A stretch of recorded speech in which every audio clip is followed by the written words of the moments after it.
ذرا سوچیں، آپ ایک کلاس میں کھڑے ہیں، ہر بچہ دوسرے سے مختلف ہے، لیکن کچھ بچوں کی ضرورتیں بہت خاص ہیں۔ تو یہ کیسے یقینی بنایا جائے کہ ہر ایک طالب علم کو وہ بہترین تعلیم ملے جس کا وہ حقدار ہے؟ یہی آج ہمارا موضوع ہے۔ ہم سمجھیں گے کہ ذہنی معذوری رکھنے والے بچوں کے لیے تعلیمی راستے الگ الگ کیوں ہونے چاہیے، اور یہ جانیں گے کہ صحیح ماحول کا انتخاب کسی کی زندگی کو کیسے بدل سکتا ہے۔ تو اس پوری بات کو سمجھنے کے لیے ہم اسے 5 حصوں میں دیکھیں گے۔ سب سے پہلے ہم انکلوسیو ایجوکیشن یعنی جامع تعلیم کے ایک بہت اہم فرق کو سمجھیں گے۔ پھر بات ہوگی ایجوکیبل چائلڈ کی، یعنی وہ بچے جو عام کلاس رومز میں کامیاب ہو سکتے ہیں۔ اس کے بعد ہم دیکھیں گے کہ ایک کامیاب انکلوسیو کلاس روم بنانے کے لیے کیا حکمت عملیاں چاہئیں۔ پھر ہم خاص تعلیمی اداروں پر نظر ڈالیں گے، اور آخر میں یہ جانیں گے کہ یہ سارا فرق سمجھنا ایک استاد کے لیے اتنا ضروری کیوں ہے۔ دیکھیں، انکلوسیو ایجوکیشن کا جو بنیادی خیال ہے وہ تو بہت سیدھا سا ہے کہ سب کو شامل کیا جائے، لیکن اس پر عمل کرنا اتنا آسان نہیں ہے۔ ایک استاد کے طور پر سب سے اہم بات یہ سمجھنا ہے کہ ایک ہی طریقہ سب کے لیے کام نہیں کرتا۔ ہر معذوری کی نوعیت الگ ہے، اور اس کے لیے ماحول اور سکھانے کا طریقہ بھی الگ ہونا چاہیے۔ تو یہ الگ الگ راستے آخر ہیں کیا؟ بنیادی طور پر 2 آپشنز ہیں۔ ایک طرف ہمارے پاس ہیں انکلوسیو سیٹنگز، یعنی یہ وہی عام کلاس رومز ہیں جن میں ہلکی ذہنی معذوری والے بچوں کے لیے کچھ تبدیلیاں کر دی جاتی ہیں، اور دوسری طرف ہے اسپیشل ایجوکیشن سیٹنگز۔ یہ وہ خاص اسکول یا کلاسیں ہیں جو ان بچوں کے لیے بنائی گئی ہیں جن کی ضرورتیں درمیانی یا شدید نوعیت کی ہیں۔ چلیں اب پہلے راستے کی بات کرتے ہیں۔ آخر وہ کون سے بچے ہیں جو ایک عام کلاس روم میں بہترین طریقے سے سیکھ سکتے ہیں اور آگے بڑھ سکتے ہیں؟ ہم ان بچوں کے بارے میں بات کر رہے ہیں جنہیں ایجوکیبل یعنی قابل تعلیم کہا جاتا ہے۔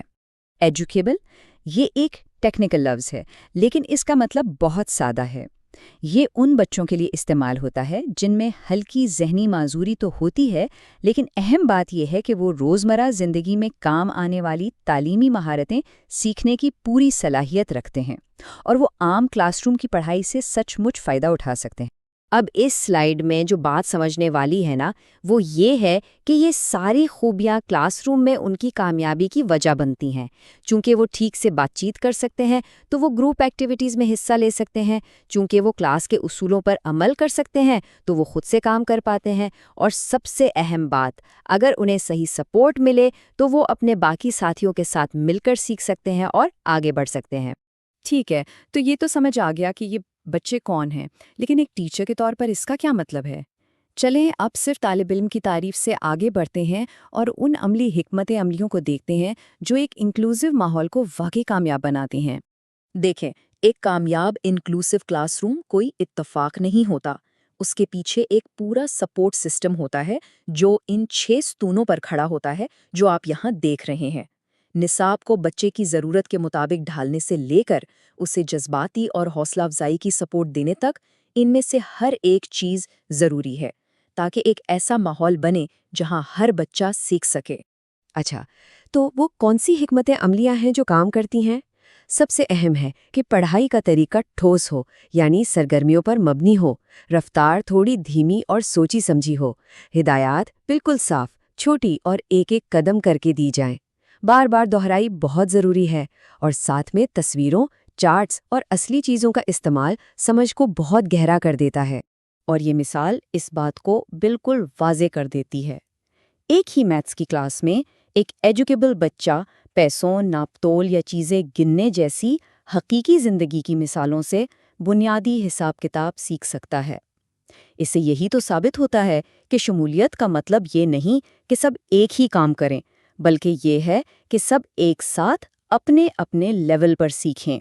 تو ہم نے ایک راستہ تو دیکھ لیا، لیکن ان بچوں کا کیا جن کی ضرورتیں ایک عام کلاس روم کی گنجائش سے کہیں زیادہ ہیں؟ یہیں سے ہم اپنے دوسرے راستے کی طرف آتے ہیں، وہ ماحول جو خاص طور پر درمیانی، شدید اور بہت گہری ضرورتوں والے بچوں کے لیے بنایا گیا ہے۔ ان بچوں کے لیے چیلنجز بہت گہرے ہوتے ہیں۔ ان کی جو ذہنی اور عملی صلاحیتوں میں رکاوٹیں ہیں وہ اتنی خاص ہیں کہ ایک عام کلاس روم چاہے اس میں کتنی ہی تبدیلیاں کر لیں، وہ ان کو پوری طرح سپورٹ نہیں کر سکتا۔ تو یہ خاص ادارے آخر کیا مختلف کرتے ہیں؟ یہاں بات صرف کتابی تعلیم کی نہیں ہے، ہم بات کر رہے ہیں خاص اسکولوں یا کلاس رومز کی، جہاں نصاب ہر ایک بچے کے لیے الگ سے بنایا جاتا ہے۔ یہاں توجہ زندگی گزارنے کی مہارتوں پر ہوتی ہے، جیسے اپنا خیال رکھنا اور روزمرہ کے کام کرنا، اور سب سے اہم بات، تھراپی اور طبی مدد اسکول کے دن کا ہی ایک حصہ ہوتی ہے۔ یہ ٹیبل دونوں راستوں کا فرق بالکل صاف دکھاتا ہے۔ ذرا فوکس والے کالم کو دیکھیں۔ انکلوسیو ماحول میں توجہ فنکشنل ایکیڈیمکس یعنی عملی تعلیم پر ہے، جبکہ خاص ماحول میں یہ توجہ سیلف کیئر اور ڈیلی لیونگ سکلز پر چلی جاتی ہے۔ یہ بہتر یا بدتر کی بات نہیں ہے، بلکہ یہ طالب علم کی سب سے فوری ضرورت کے مطابق تعلیم دینے کی بات ہے۔ اب آتے ہیں سب سے اہم سوال پر، آخر یہ فرق جاننا اتنا ضروری کیوں ہے؟ یہ صرف کوئی کتابی بات نہیں ہے، یہ ایک پیشہ ورانہ اور اخلاقی ذمہ داری ہے، کیونکہ صحیح ماحول کا انتخاب ایک بچے کی پوری زندگی پر اثر ڈالتا ہے۔ جب ہم یہ فرق سمجھتے ہیں تو اس سے ہوتا کیا ہے؟ پہلی بات تو یہ کہ اساتذہ غیر حقیقی امیدیں نہیں لگاتے۔